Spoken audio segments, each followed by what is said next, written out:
And we are live every Sunday night at 7 p.m. Eastern Time. Glad that you joined us. Appreciate you jumping in. I see everybody's jumping in.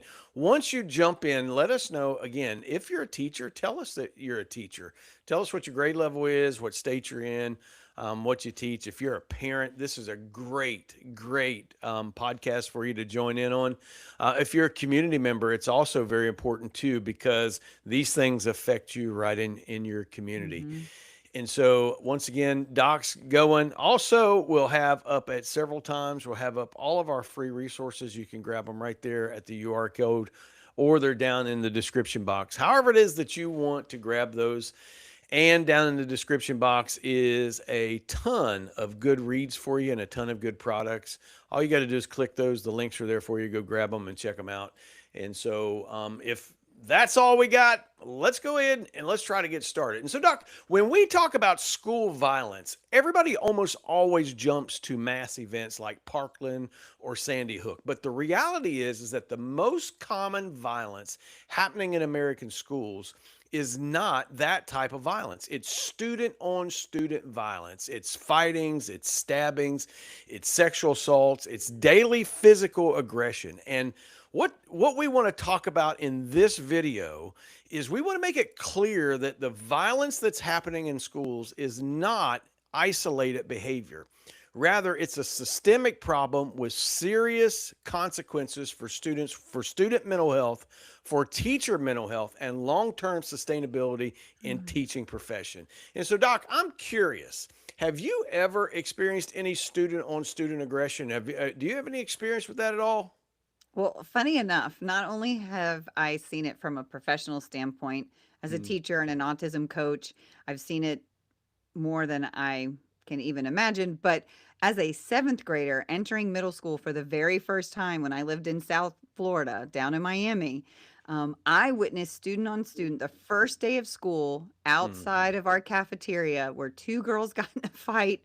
And Holy cow. And it was brutal. One girl actually ripped off the other girl's earlobe, and it was on the ground with the earring still in it. So, needless to say, not to gross anybody out, and I'm sorry. I know that that was a heck of a way to start this, but yes, and it's in 7th grade. I remember going home and telling my mom, "I'm not going back to that school." And we were in this great school. It was like fame. It was we had like all the Mm, performing arts. We had ah. people came to this school from all over. It just happened to be my neighborhood school, and I wasn't having it.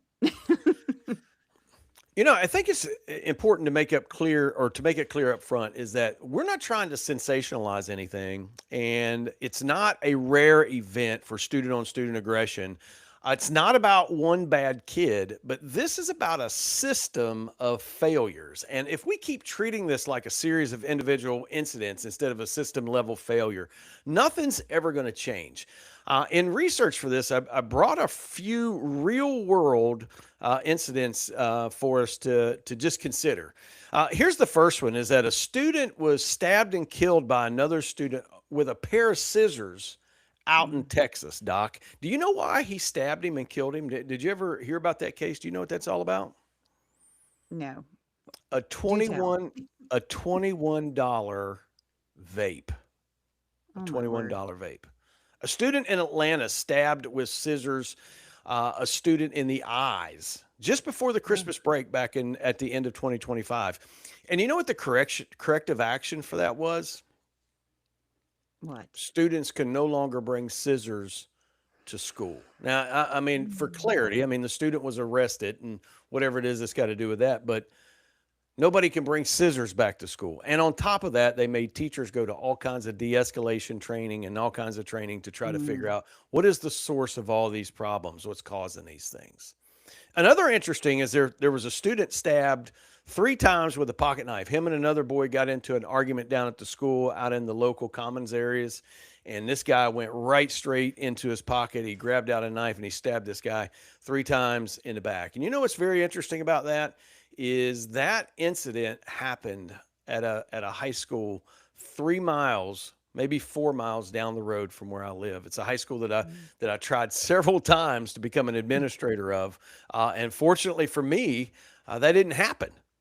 And then there Mm. was another one, or maybe I should say, this doesn't even include all of the sexual assaults that happen on campus, and it doesn't even touch, not even with a brush, the cyberbullying that Mm, goes on today, how kids use Snapchat and other social media platforms to absolutely terrorize the mhm. lives of other students. And so, Doc, I guess our first question tonight is why in the world is this even happening? I mean, how in the world did we get to a place in public education to where violence, sexual assault, bullying of a horrendous kind can even be mentioned in the public sector? How did this happen? What's going on?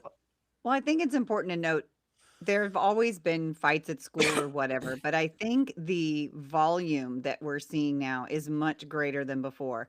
The statistics are a little bit wonky because Yeah. before the pandemic, it shows it at a very high level, then it supposedly drops. But that's when we weren't in schools. Mm-hmm. Everybody was online, those kinds of things. So it's a little confusing, but we're definitely back on the rise. And unfortunately, it's just a number of things that are contributing. We're finally seeing more mental health, whether it's counseling or supports being brought into schools. But we're Mm-hmm. also noting that our kids are exposed to violence at much higher rates. And it's not the video game thing, it's violence in the home and right Yes. outside their door. Absolutely. You know, the biggest thing that I think that we're seeing today is that schools are completely overwhelmed, number one, and understaffed. In Hmm. particular, as it relates to the mental health crisis of students and a lack of mental health support in schools. I can Hmm. remember for years, I taught the youth mental health first aid course to people in our district. And the whole idea was to try to teach teachers how to triage some of these mental health crises that students would face on a day to day basis. And when did it ever come to be the responsibility of the teacher to be a psychologist in the classroom? How did we get to that point? Well, again, just like you just said, there aren't enough resources, and we're very behind the eight ball with this. There's a lot of legislation out there that is being pushed through and brought out that we need to have mental health courses and required Hmm. instruction, et cetera. Absolutely. And again, whose responsibility does that fall onto? It typically falls onto the teacher. So, unfortunately, I think the intent is there. Like they mean well. We're trying to fix a very broken situation. But like you said, it's a systemic issue. Hmm. And interestingly enough, if you think back, 20, 30 years ago, some of our rural schools, the kids used to come to school with the shotguns sitting in the back of the truck. And I did. it, right. And it Hmm. wasn't even an issue. So it's not just it's really looking at the whole, and it's looking at what is impacting kids today. And if you just talk to them, you'll hear a lot of violence, like I said, in the home, right outside, Hmm. in their neighborhoods, etc. So, one of the things that I hear online quite often, in particular here on YouTube with our channel, is that what all these kids need to be is disciplined. And whenever they took the paddle out of school, this is when all this stuff happened. And I think about that, and I think that there are some inconsistencies in discipline, but maybe one of the reasons why, and you can help us out right here, is the fear of litigation and Oh yeah. compliance overriding safety decisions. What do you think about that issue? So, just on a personal level and looking at schools, this is year 28. So, been doing it a while and have watched as teachers and especially administrations have become extremely frightened of being sued, and it is thrown Hmm. around quite often. Parents can threaten a teacher, I'm going to take your teaching license, and then you start thinking about, oh my goodness, where's all my retirement going to go? I mean, it's a mess, and that has definitely made people afraid. So, and that's what we've seen a lot of. So, yes, this has been an issue for quite some time, but as Hmm. people get more litigious, as the system is broken and there aren't any repairs, it just keeps this, it's like this snowball. It just keeps getting worse and worse and worse. So I know in Mm. our area, and maybe this may not be the same for everybody else, but one of the first things that parents jump to whenever their kids are in serious trouble and they know it is they want to jump to, well, we're going to sue you, or we're going to take you to the school board, or we're going to take you Mhm. to the Department of Education, which I have been brought before all of those.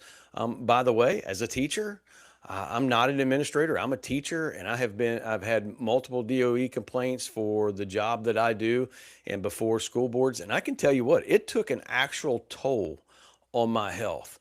And so whenever we talk about teachers in the classroom struggling with having to make an actual discipline decision, there's a reason for that, because they're not sure if the people above them or the people beside them even have their back, because there is an absolute fear of litigation. And there are lawyers, they make their entire living suing school districts, Mhm. or suing or trying to go after teachers and to try to get their certificate and things like that.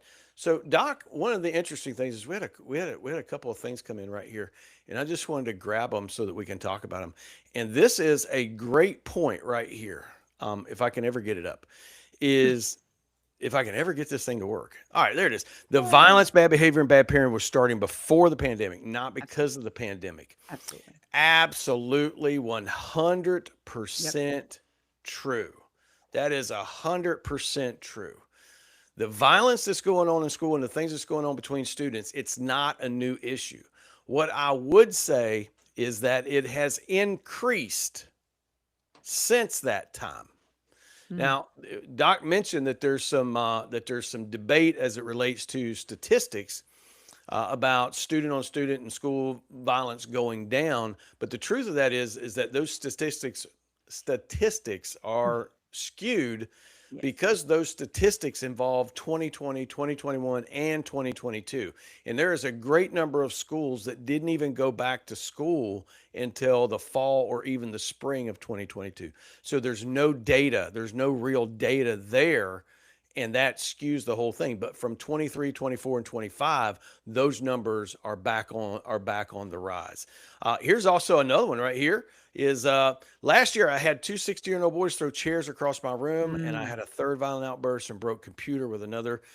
Their consequences were nothing. Okay, Doc, what do you think? Was there an IEP involved? And we're going to get to that later, so don't jump out of here. And believe me, the things that I'm liable to say later about IEPs may cause a ruckus. Okay, I don't know what your thoughts are or whatever they are. Doc, what do you think? Was there an IEP involved? Love to hear from our viewer to tell us. So there might be, right? So, and that's when it comes to consequences. I really am praying that admins will start being a little more, Hmm. well, not a little more, a lot more transparent. You can ask for that discipline matrix and you can ask to understand where that Hmm. student is.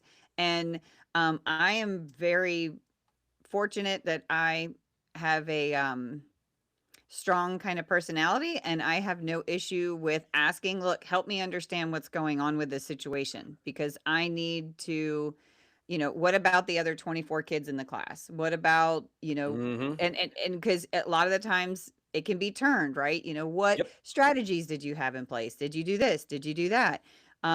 So it's really uh, unfortunate that there were no consequences, but I would like to hear like what they did, and Yeah. I like putting people. Don't try to fill in the blanks for people. Go Hmm. ahead and ask and wait and That's right. see what their response is, and if you can get it in email, it's even better. Yep. So Teacher Kelly was asking if that was state DOE or federal government. That was state Department of Education. Hmm. Parents file those things quite often, believe it or not. I don't know if you've ever had one filed on you, but they get mad or they get upset or their kid's in trouble and they want to. Basically, it's a fear tactic, is what it is. There it is, right there. There is a huge fear of suspension numbers. Can't be Yes. suspending kids. Listen, share with everybody. I'm the dean of students at my school. I've been suspending kids since suspending was not even cool. But That is a real issue. And, there was always this push to lower suspension numbers as a school goal and as a personal goal. And I finally cut that out.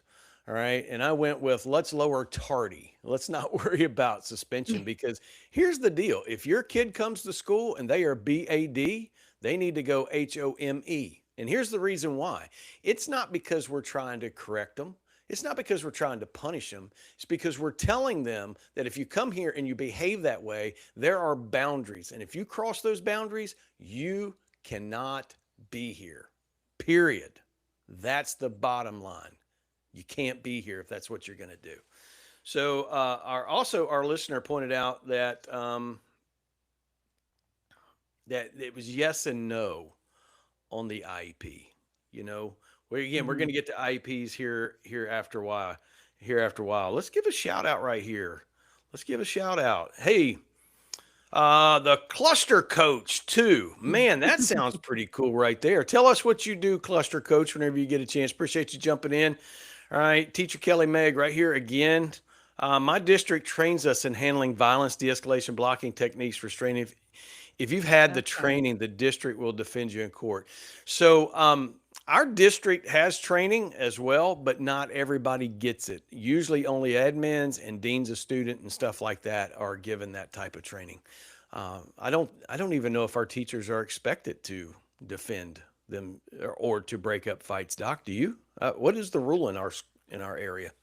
I don't think so. But I will say, as far as my opinion, teachers are there for the safety of all the kids, and they will. I would hope they would take care of all the kids, not just the two that are fighting. So Yeah. I believe in room clears. I am a room clear girl. I really Yes. like those. Yes. Absolutely. So, just a couple of announcements. Number one, everybody's jumped in, and I know this thing runs behind, so you probably heard this already, but Doc fired up her channel this week. Finally, we've been Oh. working so hard to get her on board, and so she fired it up. It's Doc Pender, All About Solutions. Doc Pender. Which one do they search it under? Is it Doc Pender or All About Solutions? It's actually both. It's Doc Okay, so Pender's All About yep, Solutions. But if you you just put in Pender, I think there's like a music thing that comes up, but then I come up next. Yep. You'll get it right there. Go check it out. She's a little intro there talking about herself. And here's the cool thing is that you guys have worked really hard as a community. You already got her 54 subscribers. It took me almost 5 months to get 54 subscribers. And she already has those. So you guys go check her out and stay with her and all that other stuff. Also, one of the cool things is, as you know, Teacher Talk is a free resource. We have never charged a single penny for a resource, and they're all free. They're 100% free, and they're always free. So you can jump right down there into the description box, or you can hit the the QR code right there on the screen if you're watching it on TV. Which, believe it or not, 40% of people watch this on TV. So that's why we started including that. Go take advantage of all the resources. Make sure you get them, and whatever it is that you want to do with them. But also, we have become a monetized channel, which means now we can accept memberships, and we do accept memberships. You can click them down there. You can join one of the membership levels, or you can give us a super chat or whatever those other things are. I have no idea what those things are, and I have no idea how they work. I don't even know how YouTube monetization works. I really became monetized because of the work of Doc and all the stuff that she does whenever she's helped us out. Everybody likes her. They don't like me at all. So there's that. So, Teacher Kelly says all special education teachers are supposed to get the training, and any teacher that wants it. Uh, I don't know if our special ed folks get them. Let's see here. The cluster coach says that he is a special education teacher in Chicago. Also train new cluster teachers or teachers with with intellectual developers. Listen, Doc and I, we have a super, super, super soft space for students with autism and students that are intellectually disabled. But more than that, we have a super, super soft space for teachers that work with Yes. our special ed students. So, all of you that are special ed teachers out there, good on you. Thanks for jumping in here. We appreciate what you do. If there was something else we could do for you, Yeah. we would absolutely tell you about it. Also, he says he's been teaching in Chicago public schools for 25 years. Brother, I know just by what I know about Chicago that that's got to be some tough work. So your service is certainly appreciated. So, Doc, there's this fear of litigation and compliance, and they override safety decisions. And I think everybody should know that this isn't about kids being worse. It's really about a system being unprepared to handle the reality of what students are bringing to school. And you talked about that just a little bit about what students deal with at home. How does that affect them when they come to school? So again, what we're seeing is we have a system that is broken, and we have a system that is pretty archaic because we keep trying the same thing and just repackaging it differently. I'm super interested to hear a little bit more with the people who have taught special ed, because I was an autism coach down south, and I know it was almost expected that there was violence in our classrooms because, well, Mhm. that's why they're there. They need that smaller setting. And Right. it was like, well, wait a minute. That doesn't mean it's okay. Like, so we had to work really hard to put things in place. But what's happened now is we have so many students in gen ed, whether they have IEPs or not, that are dealing Hmm. with so many difficulties at home, and it's bleeding into school. So that's when the teacher has to have all the different hats: counselor, nurse, mom. How many times do we have kids that call, my school mom or whatever? Hmm. So we're seeing things are not staying behind closed doors, and we're really seeing that impacted in our classrooms. So, the things that students bring into the classroom and the school, they definitely affect the school community and Mhm. they affect teachers. Mhm. So my question is, how are you think teachers being affected not just by violence towards them, but the violence that they witness happen to other students? Because those events that I mentioned up there in Texas and Atlanta, where there were stabbings with scissors, those all happened in front of their classmates. In fact, Mm. one of those classmates, he passed away, I believe, in the Mm. presence of his classmates. How does this affect teachers? Again, we look at the mental health issues, but we also look at the medical issues that a lot of Yes, teachers are facing. 100%. Um, we throw on that smile and suffer from I'm fineitis. I'm fine, I'm fine, I'm fine, I'm fine. And it's Hmm. this perpetual state, which then becomes our norm. And it just takes a toll on our body. It takes a toll on our mental health. It takes a toll on our relationships. I've seen way too many teachers get divorced, and a lot of strained family relationships. So Yes. it's super, super important to have places like this where we can come and say, hey, here we are talking about Chicago, and it's very similar to what goes on in Florida. And it's just Yes. fascinating to hear that, okay, it's not just my neighborhood or where I'm working. This Hmm. is, and it's fascinating, but it's also sad because we can see what a systemic issue this is. This isn't Yes. just a Florida issue. This isn't just a South Florida issue. This is a Right. national issue, and we keep That's right. trying to do the same thing. We need to do something new and It different. absolutely is. I think that the number one thing that teachers deal with as it relates to the student on student aggression, student on teacher aggression, is they get into a state of hypervigilance, right? Mhm. It's as if their brain and body is preparing itself every moment for the next attack, whether it's a verbal Mhm. attack, whether it's a physical attack, or whether it's a perceived attack from the administration or from the district or from another parent. How does the hypervigilant brain affect the ability of a teacher to work effectively at school? Well, that's just not it, right? So your body is running on high alert all the time. Think of a motor running, just constantly revving up high and never comes down. And so it's everything from How many teachers do you know? I'm going to flip this for a second, that are on some sort of medication to deal with either anxiety or depression. Well, I they're either on a medication or they're on a bottle of wine, a lot of them. I Or mean, you see self-medicating. those teachers, you see those teacher memes all the time. It's wine 30 or it's wine Yeah. whatever. And I'm not here to talk about whether people drink a little bit of wine or anything. That's not the point, but we can find ourselves when we're in a state of chronic stress and chronic hypervigilance, start looking for ways to self-medicate. Mhm. So And that absolutely. And that's right. So that's why a lot of the times when I'm working with teachers, I'm asking them, what self care are you doing? How are you taking care of you? Let's take you out of the classroom for just a minute. What are you doing to take care of yourself? Then, once we establish that, then we start talking, what can you do during your school day That's to right. take care of yourself?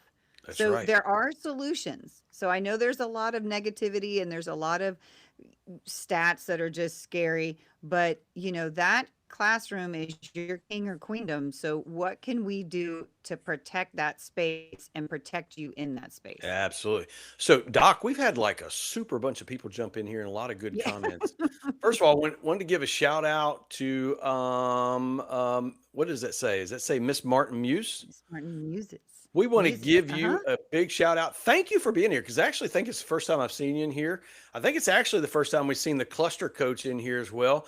Hmm. He says Chicago could be rough, but it's gotten better over the last 10 years. Man, I'm Oh, glad to good. hear that. I can tell you. And let's see.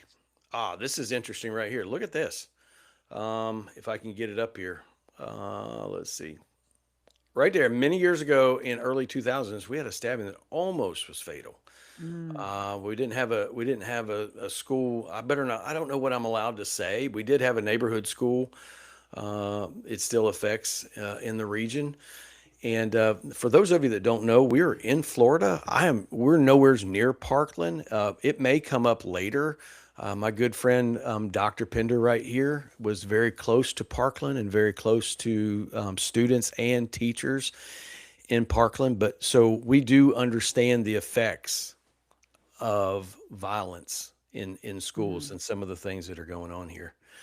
Um, so I, you wouldn't think that we would have to go to work in situations like that, but that's exactly what's going on. So I also think, Doc, in wanted to talk about the term moral injury.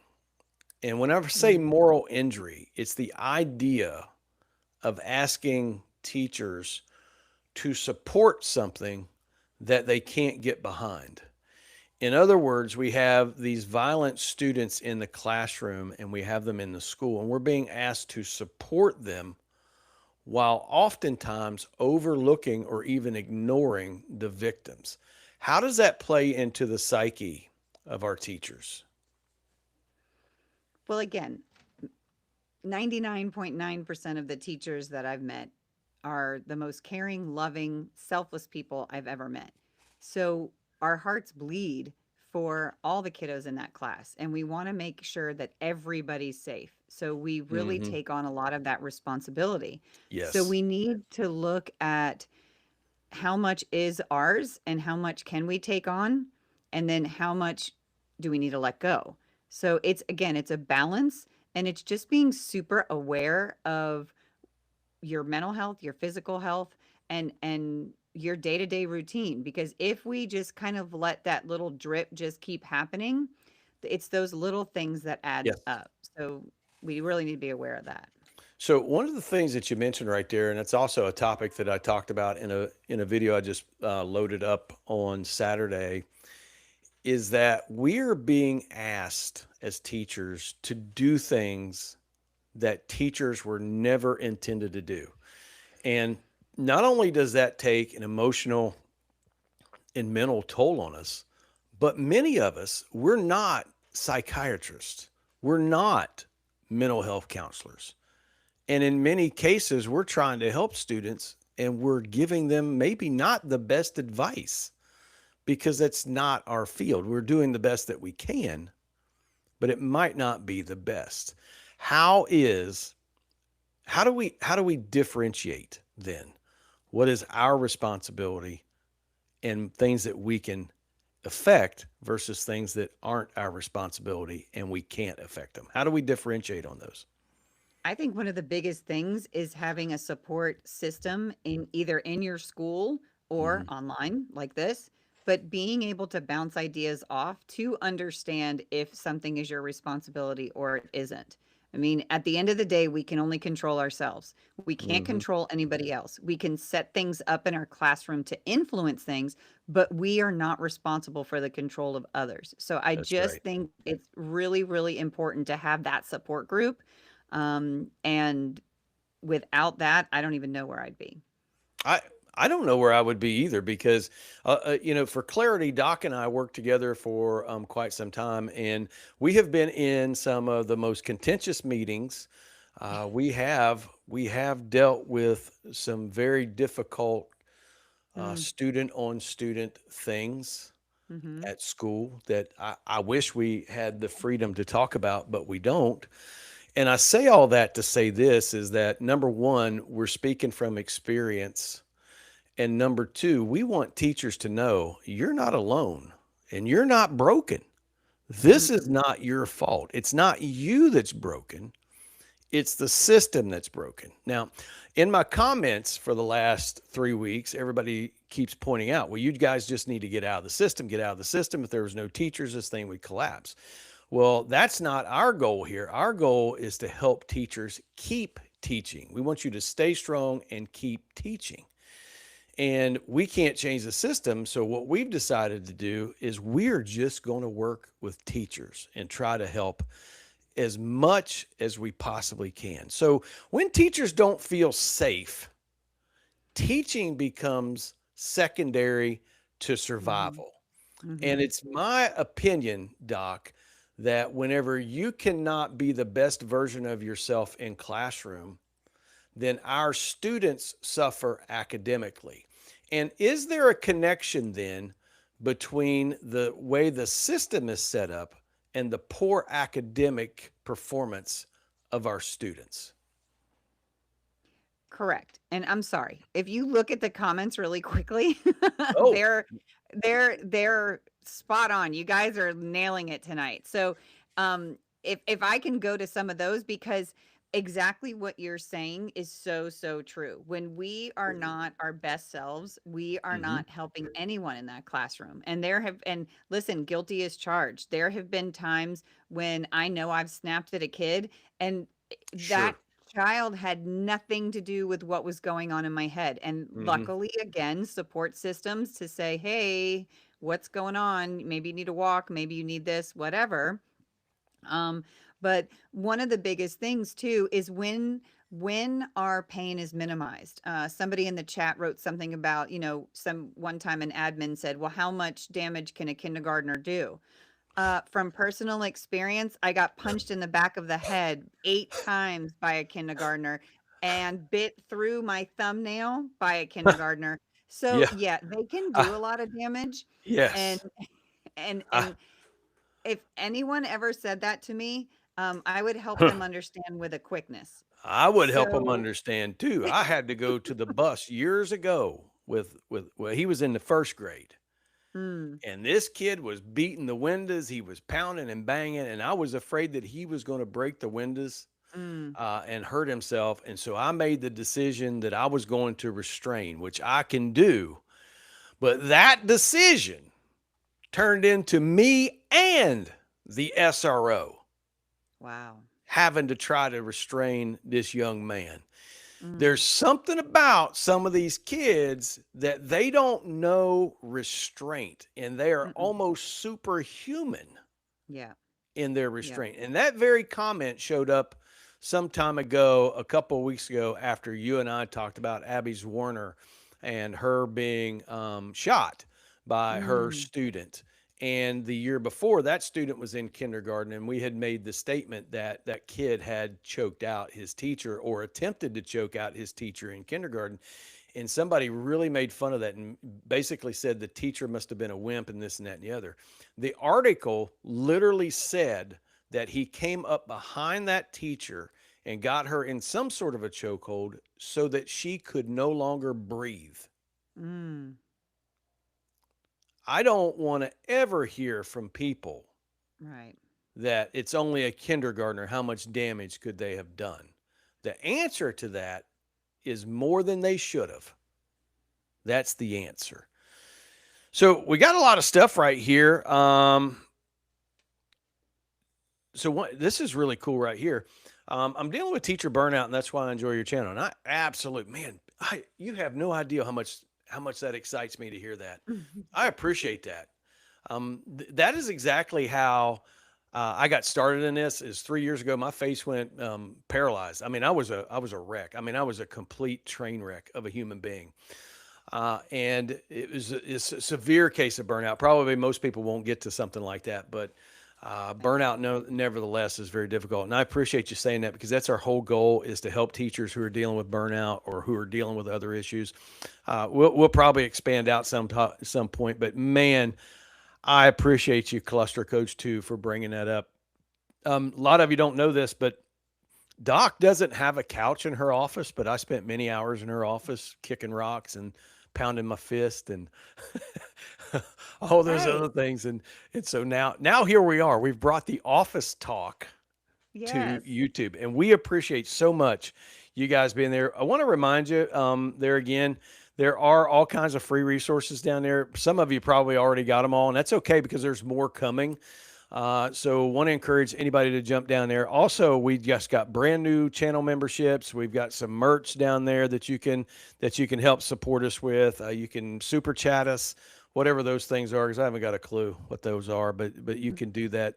Other than that, we're a completely free resource. And Doc, I completely lost track of where in the world we were in this Well, let me give conversation. you 1 minute. Let me give you 1 minute because what I'd Okay. like to say to everybody Yeah. is one of the things I had to ask myself when I too was facing that burnout was when did it become okay? Like, when did it become okay for teachers to be beaten up at school, IEP or not? When did it become okay that kids can Yes. throw a chair across the room and it's just another day? When did it Yep. become okay? And the thing that it is it starts with me because I became okay with it because I became numb because I was just surviving.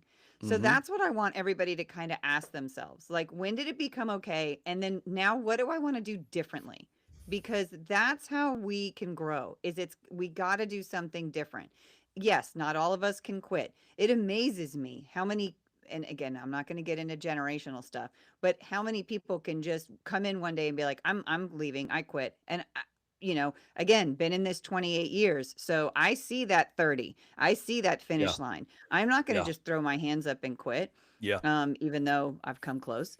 No. But so then again, what are we going to do that's different? So I'm Yep. really super excited and we are here for you. We want to support you, whether it's a data form to help keep track of what goes on with this one student, because Hmm. one of my big things is numbers speak louder than words. So Yes. if I can show that, I want to do that. So we're here for Hmm. you.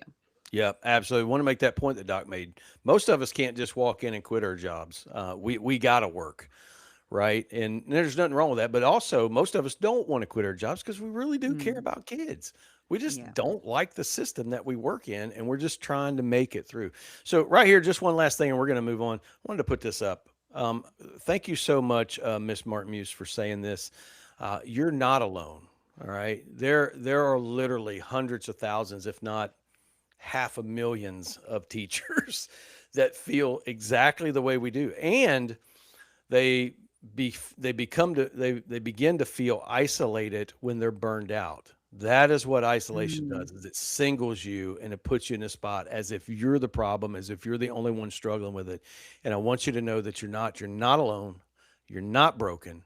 The system is broken, and we're trying to work inside of it. So, Doc, absolutely, these things affect teachers. We're not at our best hmm whenever we are dealing with student aggression and other types of things going on in the classroom. But my question is, um, violence reshapes how students experience school. Do you believe that to mm. be true? Absolutely, absolutely. I think what's really fascinating, when I speak to my daughter, she's 21 now and she's studying to be an industrial engineer. You know, both my kids, quote unquote, good kids, didn't get in trouble, blah, blah, blah. Hmm. But there were many days where they were actually scared to go to school. Whether it was something that they'd seen or some rumor that they'd heard, or, there's going to be a fight at this place or there's going to be this. So it's unfortunate, and this is where I hear everybody chime in about homeschool. Like, I'm not sending my kids to any public school, and this That's is, right. I'm going to homeschool them. And it's Hmm. unfortunate because of the kids. I call them, but they fall through the cracks, right? They're those crack kids. They fall through the cracks because they're not the ones that need a lot of attention, and they're not the super, Right. super, super, superstars. Right. They're the ones in the middle, and they're the majority. And it's really sad that They they are. can't feel supported. That is an excellent term. Is that, we stay in this business and we're working really hard for the kids in the middle. The Yep. kids in the middle, the kids that just come and they do their thing. They don't bother anybody. They work hard. They got their nose down, and they struggle with, things at home, and they're overcoming those things. They're the kids in the middle. So, I want to wonder, we deal with, Doc and I do, a lot of students who are 10, 11, 12 years old maybe. Mm, And these kids are diagnosed by somebody, and I don't disagree with their diagnoses, but they're diagnosed with anxiety. What mhm. in the world does a kid 10, 11, 12 years old I know. being diagnosed with anxiety? This is a two-part question. Number one, is that Okay. because of home problems, then combined with a fear and oftentimes not feeling safe at school that's causing some of that? Yes. Yes, for some of them, I will say Okay. yes. Okay. But for a All right. majority, a lot of kids are getting this anxiety diagnosis, and this is my professional opinion, Mm-hmm. but they are getting that anxiety diagnosis because they are looking like they're suffering from ADHD. They have the attention span of a gnat. They Mm-hmm. have the follow through, of, an infant. They don't follow through on anything. And my favorite thing, what I'm going to talk about, get rid Cell of phones. kids on phones. Yep. What's really interesting is I remember, the big thing was, TV was the boob tube. That Mm-hmm. is nothing compared to the rewiring that these cell phones are Holy doing on cow. the brain. And I know, You're not and if for kidding. those who have been here, I talk about this all the time, so I Mm-hmm. apologize. However, but what my biggest concern is we are overdiagnosing. So therefore, Yep. the ones with the true ADHD, autism, those characteristics, those traits, it's almost like it's all being watered down because it's just Mm-hmm. so common now. I mean, I have 6 and 7-year-olds telling me I have ADHD. And I'm Yeah. like, "Wait a minute. Like, who told you that?" So Yeah. it's really concerning. So I think you're absolutely right, and it's such a disservice to students that really are struggling. Ripples in the water down here points out that her kids were are struggling there, and you got kids like that that need help, and they're being overridden by kids that don't even need help, or at least not the type of help that we're having to give. And these kids are also kids that are in the middle. They're just not being serviced or served in the way that they should. And Doc, for I'm going to go way out on a limb, all right, and I'm going to say something crazy, all right, and I want everybody to understand. I'm going to preface this is that my son is dyslexic, right, and he couldn't read, and it took about 2 years to get him an IEP. My kid is a good kid as it relates to his behavior and this and that and the other. He didn't go to school and tear stuff up and this and that. And I mean, he did what any other middle school boy would do when he was in the sixth, seventh, and eighth grade. Some foolishness and things of that nature. He was never in serious trouble. But my kid is a kid that made his way through high school, part of college. He dropped out of college to go to fire college, which I guess that's college too, isn't it? And he was able to make some strides because of that IEP. Mm. However, I want to say that I think IDEA needs to be reevaluated because I don't think the IEP or IDEA was ever intended to override school and student safety. I believe IDA and the IEP were generated to protect access to education, not to become a weapon against schools and become a way for students to misbehave on a level that is so ridiculous and then you can't get them out of your school. Feel free to disagree with me, Doc. It's okay. So, okay, so it's not a full disagreement, right? I do believe that there has got to be some sort of redefining and understanding IDEA. Yes. Um, and yeah, we need a Department of Ed back first. It's that's a whole nother ball of wax. But Yep. yes, so the bottom line is this: we have the unfortunately, again, the minority, the small few who have weaponized their IEPs and Hmm. literally use it against us. We Hmm. have had kids in our office before, and before even I was came up here that would walk in when they were in trouble, kicking, throwing, and everything. Well, I got an IEP. And I Yep. was like, oh my gosh, how were you trained to Yes. say that? Like, to Yes. say that.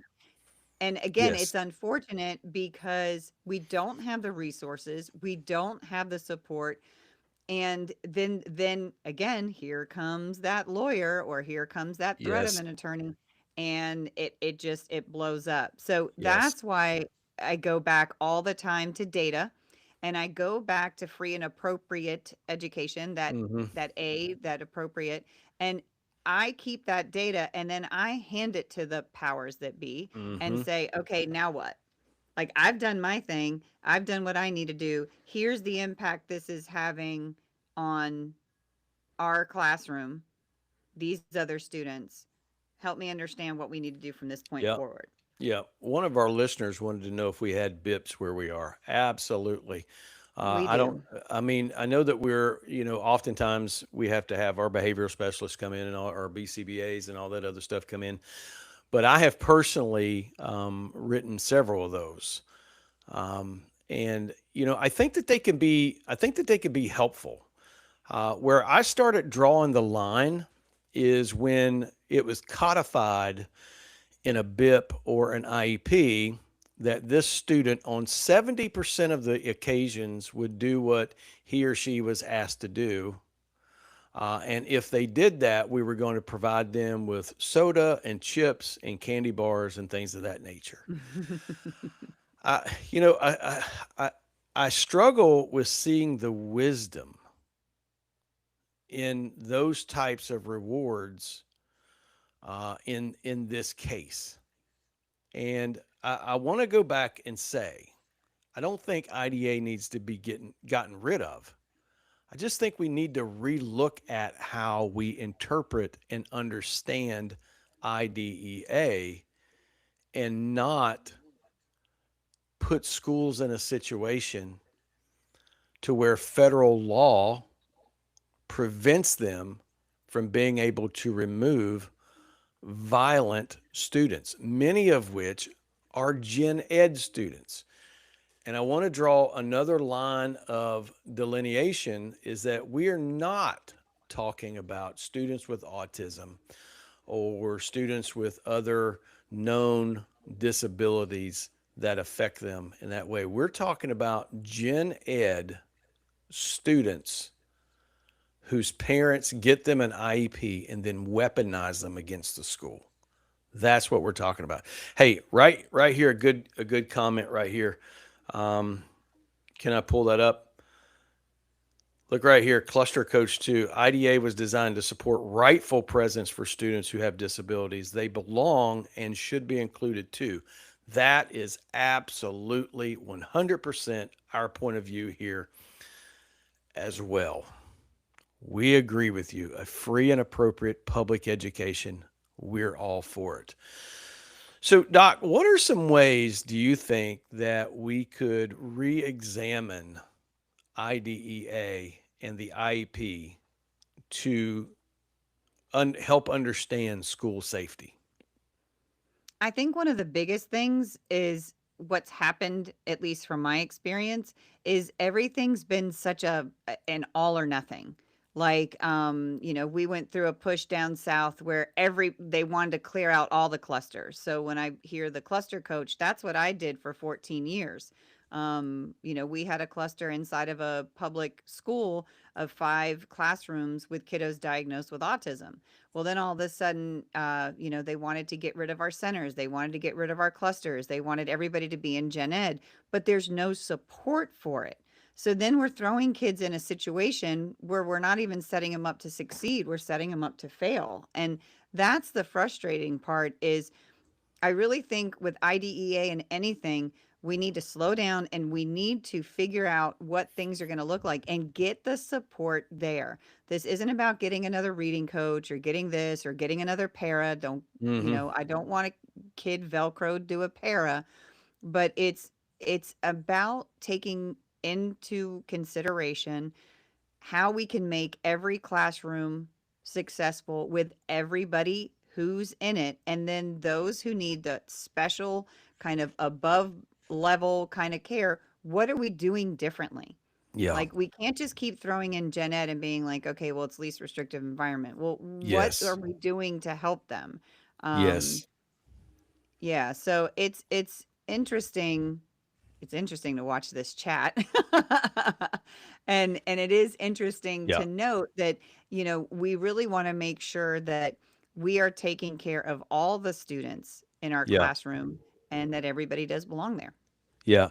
Hey, ripples in the water. I think we had a misunderstanding. I didn't say coddled. I said codified, and I didn't respond to your chat there with the right ad either. So there's that. I said codified, meaning that whenever we sit down into an IEP or a BIP, and then we codify in certain rewards for minimal behavior. I'm not sure. I'm not sure where I stand on that. I know that we have to have positive rewards and things of that nature, but I'm just not sure where I stand on that. I just wanted to make sure that I was clear on that because I could understand how that word could be misunderstood. She also pointed out that in a BIP that you can write in suspensions, and I suppose that Mm. you probably could. I don't know to it that you can. I suppose you probably could, but the IEP at the end of the day is going to win that battle as it relates to manifestation Mm. determinations and things of that nature. So, Doc, do you agree that and there is a sentiment in our there is a sentiment in our world in particular amongst the people that we know is that oftentimes our violent students are or our gen ed students are being sacrificed at the cost of violent students. Do you think there's any truth to that? Oh, I do. I think that again, it comes with that whole one bad apple, right? And spoils the bunch, and then everybody has to pay the price. And that infuriates me. I've seen it with my own kids. I've seen it in every school I've been in. Um, and again, just like the when did this become okay? The same thing goes for that. I had to fight when my daughter was in school because there were things going on in her classroom that weren't okay.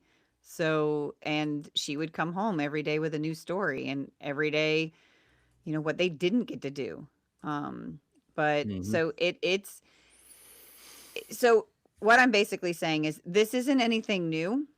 The student on student violence, it is Mm-hmm. things that this is stuff that we have seen for decades now. We do see it kind of ramping up, but if you look at Yeah. society, it's ramping up in society. Yeah, it is. It's everywhere. I mean, it's It's everywhere. So, you made an interesting point. Whenever it comes to the IEP student, as most everybody in education knows, 10 days is the suspension limit before you have to have a manifestation determination.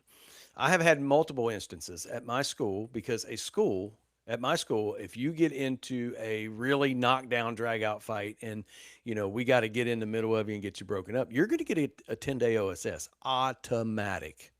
And your second one will get you expelled. But I have run into instances where there was a gen ed student and a student with an Mm, IEP, and I could not assess those 10 days for that kid with that IEP.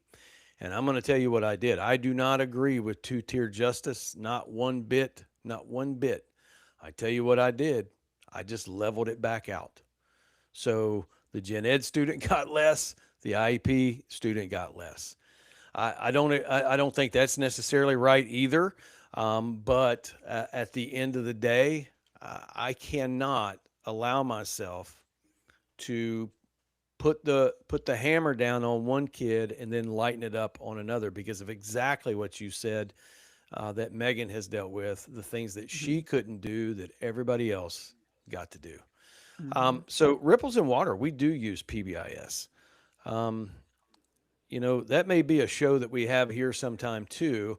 I think there's positive and negatives of PBIS, and I think it just depends upon where you're at as a school and how it's implemented.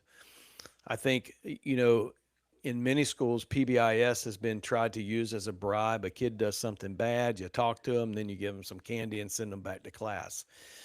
Not saying that anybody's school on here does that, but there's a lot that do, and I think that's a misapplied version of PBIS. What do you think, Doc? Well, PBIS, the foundation, the basis of it all makes a lot of sense, right? Because we all go to work and we get a paycheck. Yep. So we're not being bribed for that. However, um, I think it's not always used correctly. I think it's a lot of the time a box to check, just to be able to say, look what we're doing in our school. But then again, I've seen some schools really use it well.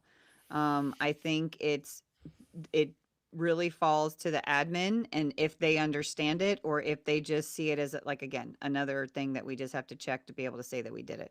Yep. Absolutely. Sometimes, and sometimes that's exactly what it is because there's like mandates placed on a district and they want these programs in place. And, you have to go out there and do it. Doc, before we cut out of here, I just want to make this one statement. Safety is a prerequisite for access to education. We talk about this all the time as it relates to classroom teachers and this, and that, and the others, that you got to create a safe environment. You have to have an environment where kids believe that they are safe, Hmm. whether it's safe to express their opinion, whether it's safe to answer a question in the middle of class that they don't know the answer to, or whether it's actually safe to walk in the door. Safety Hmm. is a prerequisite to kids gaining a decent education. With all that we have going on, what could we say to teachers that could help them try to maintain some semblance of safety in their classroom? Again, first and foremost, I'm gonna want them to do like a self check. How are you feeling? And being honest, not just Mhm. like, oh, it's okay. I got it. It's all right. Just make it to June kind of a thing. Or let me just make it to Friday. But being honest with how they're feeling because that radiates out to their kiddos. So be Absolutely. honest with how you're feeling. And if you're not feeling safe, again, we're here. We can give you a bunch Yes. of ideas. One of the things you've heard me talk about with the data, but being able to say to admin honestly, like, "Look, I need your help.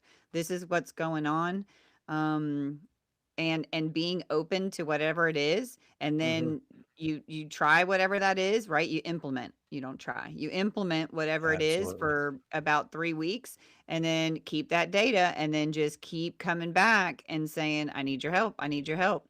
And Yes. yeah, having a strong admin is key, but Yes. even when the admin isn't that strong, if they're not supporting you, I have no issue asking for district support, and I'll That's right. keep asking and asking and asking until I get it.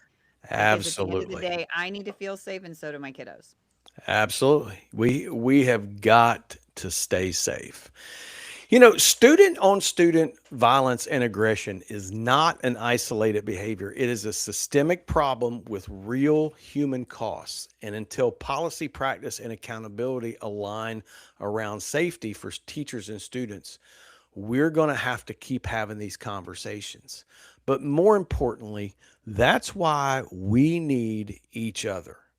That's why we have to have a place. And that's why Teacher Talk exists. It Mhm. exists for you, it exists to be a support system for you because we want you to stay strong and keep teaching. And we also want you to watch that video right up there if you catch this on the replay, because that video is all about student on teacher violence, which is a big deal in our nation. So I'm wondering before we cut out, because we got lots of people in here. We had lots of people in here tonight. Um, look right here. This is one right here just popped up. Picking in stone. That's pretty cool. I checked in on myself and decided it was time to leave the profession, but the issues weren't because of the students. Hey, if you don't mind, tell us what the issues were. Tell us what those issues were. Thank you so much, Cluster Coach. This is an amazing channel, isn't it, Doc? This may be the greatest channel on YouTube. What do you think? I love it. We Um, had such a good time. so there's somebody, I think, to be honest with students about when something isn't right I or like that. acknowledge their feelings. Yes, it's scary when student X does that. And hey, that is a good point right there. Great point. I Yes. don't want to say that wrong. Is that Darth Cuddles 69? Did I get it right? Yes. I can't. Yes. Well, that's good news right there that you haven't had the terror of a kid attacking me in 25 years. I cannot say the same. As a matter of fact, Doc and I, we got into some pretty good ones. Years ago, there was a student that I think was trying to put her out of existence Oh, in the yeah. world. Yes, It's she was. true. I mean, we had to go through a whole big thing. Yeah, Yeah. we did. Yeah. All right, picking and stone. We support that. We don't want you to rehash it either, brother. But we're just glad that you're here. Let me ask you a question. Down in the chat, we need some data and feedback. What is or are some topics that we could hit on that would be good for you that you would like to talk about? And I got my trusty old pen and paper here, so I want to be able to write those things down. Now, the truth is I can't read my own handwriting, so don't be upset if I get it wrong. And also, we just wanted to remind you that down in that we have all kinds of free resources. Thank you. Somebody just downloaded one right there. I appreciate that. I hope that you enjoy it and I hope that it's helpful because that is exactly the intent. It is to help you. These are free. They're 100% free and they're always free. We're never going to charge for that. We do have something working for the summer that we're going to be working towards and we hope to get to. Uh, Moral injury. Good. I got you picking in stone. Understand that call 100%. And, but But we good for can I also, just I'm gonna interrupt you really quick. yep, I'm go sorry. ahead, please. Taken in stone, good for you for acknowledging and recognizing it needed to change. I think one of the traps that a lot of us get into is we just keep trying harder and thinking that we just need to stick through it and just need to go harder. Um, and I just think it's super super important to be very aware of how we're feeling, and sometimes walking away is the best decision. So I really appreciate that a lot. Um, oh yeah, that makes the micromanaging. Yes, the overdoing policies. Oh my gosh, I can't stand that every year we have to have something new. Um, yeah, I agree. Hike with Mike. Yes. I'm Um, over here writing the stuff down, so don't pay me no good, attention. Keep talking, Doc. They like good, you. Okay, they good. like you. Oh, They always stop say it. nasty stuff to me in whenever we make these things a video. No, and again, I'm gonna go back to yeah, it does. It is a lot like burnout. I guess we could say there's different stages of burnout. Um there are there just like there's different stages of kind of everything. And that's why I really stress a lot and a lot and a lot that we need to be in touch with what's going on, because a lot of the times it's almost like that commercial, like we slap a smile on and we just keep pushing through. Um, and sometimes too, we're so loyal to the kids. We love our kids so much. We just want to make sure they're okay. But the problem is we're not making sure that we're okay. So that is actually where all this kind of came about, is literally sitting in my office and kind of having chats just like this. Like, okay, what can we do differently? What should we do to address A, B, or C? There were days that I was completely checked out because I was overwhelmed. And so it was nice having a support system right there at work. And when I worked down south as an autism coach, I mean, we had some super, super, super rough days. Yeah. And thankfully, we were there for each other. So I really appreciate, everything that you guys are saying. And I really hope that you'll take a look and let us know how we can help. Hey, I'm going to bring this up on the screen right here. This is maybe one of the best points. Okay, I've been talking about burnout for a long time, picking and stone. Mm. All right, that is, I man, I'm gonna write that down. That that Give Pick and Stone that credit. that that is a great response. Doc, talk, because I can't write and talk all at the same time. Say Oh, something. I like Hike with Mike just said, and in his case at the school, it's not aggression. It's apathy and lack of work ethic is the issue. And right, that is something that we are seeing across the board. And what's even crazier is we're seeing it in the workplace just an incredible level. I actually have a 25-year-old that I work with, and she runs a restaurant.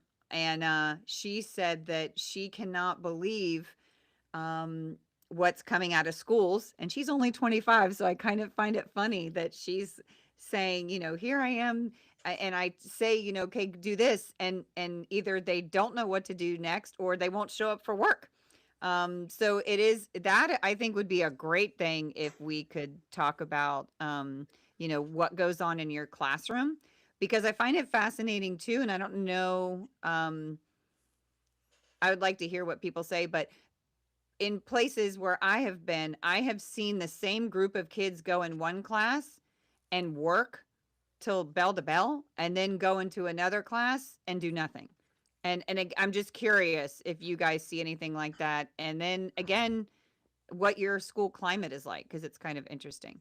So Um, it yes, I love paper and pencil. so it's very interesting that student apathy came up. I have been working on a contact. I don't know where they live, but I wanted to talk to them about student apathy because they did some content on it and it like exploded, right? And Okay. so I reached out to them and we had some conversations, but it never did come back. But I'm hearing that just by show of putting down in the chat, if you think moral apathy or if you think student apathy is a big problem, just drop a one down there in the chat. Let's see how many of those we can get. Just drop it down there in the chat. I'd like to see it. Yeah, reluctance. Yes, absolutely. We But have what I used. think is, sorry, go Oh, ahead. go ahead. Read it. Well, no, I like how, the teacher relationship, and I use relationship talk when it comes to anybody's workplace.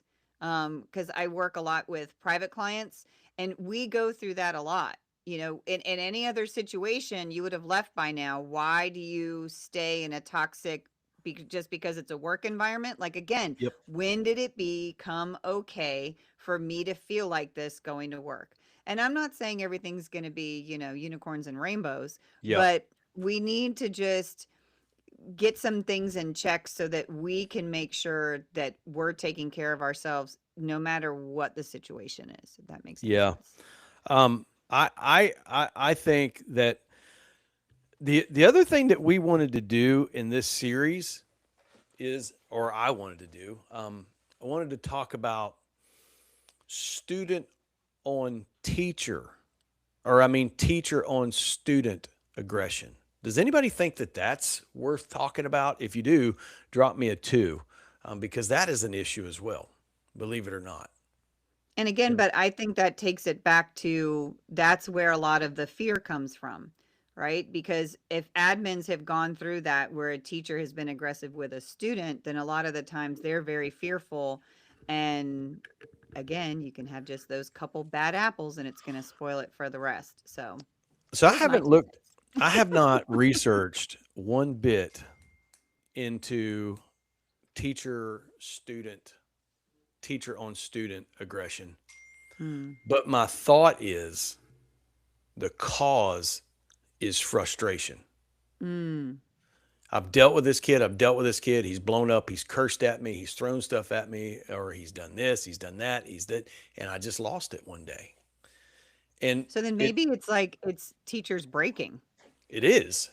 They Yeah. reach. I believe that teachers reach their breaking point because, as everybody, some have pointed out right here, that admins are more than and districts are more than happy to micromanage our lesson plans. They're more than willing to Mm, micromanage what learning objective we have on the board, but they're less willing to micromanage a student that is actively rage baiting and frustrating a teacher. And teachers reach their snapping point, and then the next thing you know, they got a felony charge.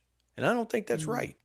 I think that if you can demonstrate that that's what's been going on, that school district should be held liable. mm. Sorry about the rant. It's all good. This is why we're here. Yeah, that's a good one right there. Look at that. You're absolutely right. Uh, Hike with Mike, and I'm going to turn it over to Lisa on this. I've said that 100 times. Math, English, science, history is the least thing that I'm worried about teaching. I'm worried about teaching how you can be a good human being and be a productive member of society. I'm going to turn it over. Well, yeah, that's what my son's kindergarten principal way back when she when all the parents were in that auditorium and it was that orientation, she said almost verbatim what you said. She says, "Listen, I'm not worried about, the reading score, the math score. I'm not worried about this or this. Here's what I'm worried about. One day your child is going to be working for someone. One That's day right. your child is going to be dating someone, married to somebody. One Mhm. day your child is going to be a parent. I want your child to be the best they can be in any of those situations." Yep. So it's it's it's a lot. So it's a lot, but again, that's when I keep bringing it back to, okay, so where do I stand in the it's a lot? And Yeah. what can I do for the Yep. it's a lot? Yep. Well, that's our point. If we're going to stay in this profession for any length of time, then we need to be prepared to take care of ourselves. So, Ripples in the Water put one up here. I think you were wanting us to talk about this verbal ugliness. We actually Mm. have in this series that we've done. If you go to the YouTube page, um, I don't even know what it's called. I'm gonna have to look it up. I have so much content over there. But we did one. I don't know. It's been a month or more ago on that very thing, and I'm almost there.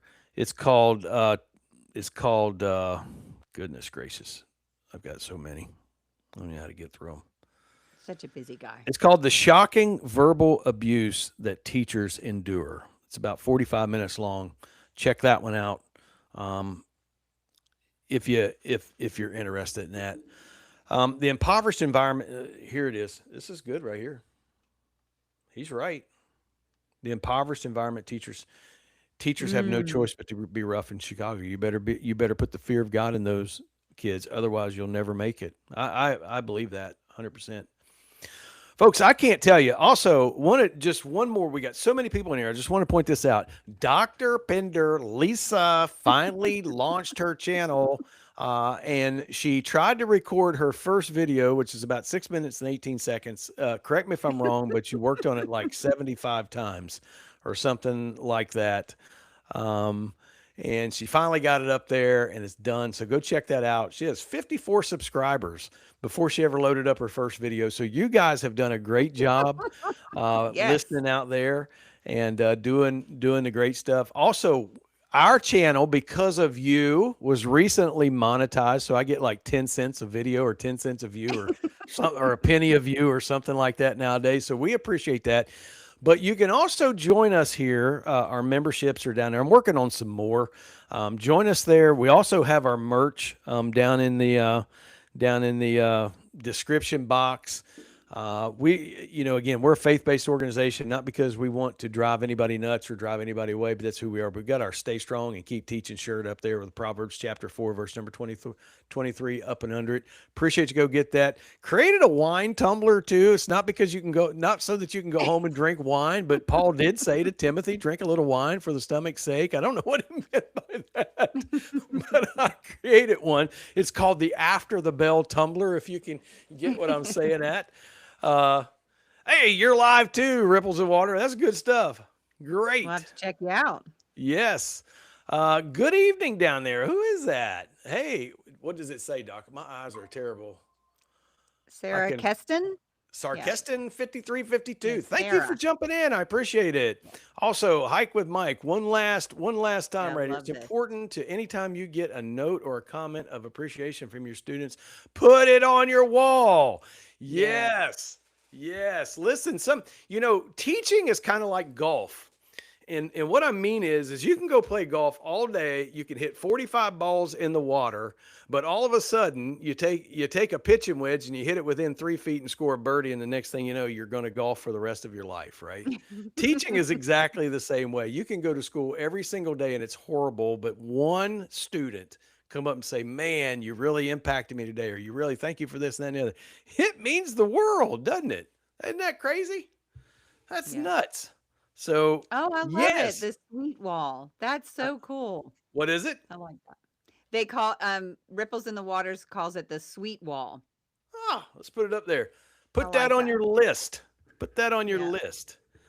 Yeah. Oh, I had yes. one teacher that made the like a, you know, a cutout of like a refrigerator, and that was where they would put like those good things because it was kind of like, how your parents would put it on the fridge. So that Yep. was cute too. So I love Yep. that. That's great. And Yep. that's super important. Again, you are making an impact into onto so many kiddos that you Yep. don't even know about. Because we just get locked in usually to that one or two or that one class. Yes, I love catching them when they're doing Yeah. well. Yes, Yeah. yes. I I think think that's my awesome. son's kid. I think my son's school called them cotchas. Yeah, I gotchas, caught you. yes. Yep. Oh, Yep. Good stuff. gotchas, got Yep. you. Yeah. Like I like that. Yes. CAUGHTYA. Caught you. Cotchas. Cotchas. Yeah. I You got like to say that. it cotchas. We're from the South. We got to say things differently. Holy cow! I am so excited. Yes. Um, and Doc and I, believe it or not, we talked about this for months, maybe even a year. Did we talk about it a year before? And Someone I was took bugging someone to start it, yeah. I I took the plunge back in June, and you're gonna think that I'm being silly here, but it took me 7 days to create my very first video. Please, please, please do not go watch that video because I look like a hostage trying to read the note of his captor. Oh Okay, my. so please don't go and watch that. But here we are. It's come about and it's a real deal. Uh, listen, what in the world? What do we got here? Oh, Caught me. wow. Wow. I, I'm getting But teary see, eyed. I had a okay, student whose so dad was in the military and volunteered to fight in Ukraine against Russia. Holy cow, man, wow. bro, I am like broke, But man. that's okay, so as much as we talk about how powerless we are, we need to acknowledge how powerful we are, and the fact that you were that person Yeah. for that kiddo. So So, Doc, kudos. one of the things that we don't talk about a whole lot is why we got into education, and I wanted to share. I got into education back at long before the lead up to some of the, the No Child Left Behind and all the different things that's going on there. Mhm. I came into education with the explicit goal that within 10 years that I would be principal and that I would Mm. change the face of education. I almost made the 10-year goal. I kind of got my knee. I kind of got kneecapped on that issue, but that's a whole nother story. Um, I, and You wouldn't today be doing it. you couldn't pay me to be the principal. I don't want that job. But anyway, I came in with the idea of changing the face of education and righting all of the wrongs or so the wrongs that I thought. And it didn't take long for me to get involved to figure out that I couldn't do a single thing about a lot of stuff. But the one thing I could do is I could change the life of a human being, the direction of a human Mhm. being. So Mhm. here's a phrase I want you all to remember. When you're looking at your student, I want you to ask in your brain to that student, who's your mama? Who's Mm. your mama? And what that stands for is one meaningful adult and one meaningful activity. Every kid needs a mama, one meaningful adult and one meaningful activity in their life. That right there is enough in most cases to keep kids going in the right direction. So Mhm. here's something cool I wanted to share with you. I'm actually going to pull the screen up since we have gone way off script and we're just in here. I don't even know what we're talking about anymore. But I wanted to share this with you for all of our peeps out there. Oh If you goodness. will head on over there, that is Doc Pender's All About Solutions. Subscribe to her channel, watch her video all the way through. It's like 6 minutes and 18 seconds, so she can get all the watch time and her video can go far and wide. That But here's would the be real excellent. reason. If you guys need anything, my email's there. Feel free to shoot me an email. I'm happy to help out with anything, whether it's a form, whether it's just to listen, whether it's to, try to we can share our stories, whatever it might be.